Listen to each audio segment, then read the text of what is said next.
Hey guys! So, for today's videos, gagawa ko ng replacement cover para sa ating ironing board kasi naluluma na. So, ayan guys, nakikita nyo naman, may mga stain na siya. So, ang gagamitin ko is, I'm gonna use elastic instead of the string. So, ayan siya guys. So, ito na yung gagawin kong pattern. Tapos, masusobrahan ko na lang dito para ilagay yung ating elastic.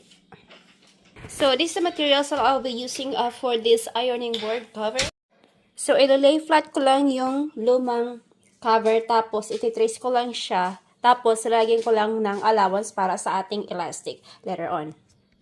So guys, ang gagawin ko is, ipipins ko lang siya para mag-stay siya dito sa ating materials. Hindi mag-move-move by the time na i-cut ko or i-trace ko siya. So, yan lang siya guys. Tama na yung ano dito, para exact naman itong materials na aking gagamitin. Tama lang yung kanyang lapad para sa ating ironing board. So, ayan guys, igaganito ko lang siya. Continue ko lang siya ganito. Pins ko lang siya dito sa ating materials. Kasi malaki to guys eh. Malaki tong ironing board. Ayan. Oh, diba? So, continue ko lang siya guys.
So, yun guys. Tapos ko na siyang ipins. Ang gagawin ko naman ngayon is sa ating ititrace yung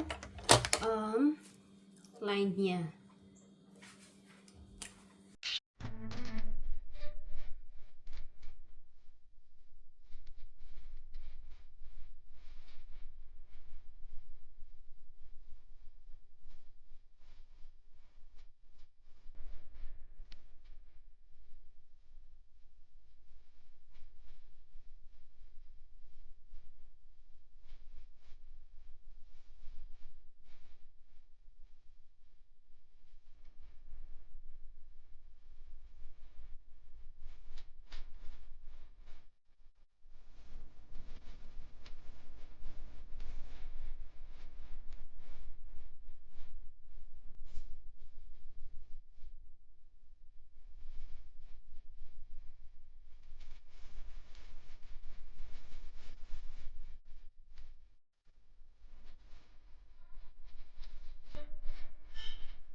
Ayan guys, pinapasadahan ko na ang ating elastic. So, nilagay ko lang siya sa loob. Tapos, fold them. And then, yun. Pinasadahan lang sa gilid. Make sure na hindi matay yung ating elastic para hindi tayo umulit.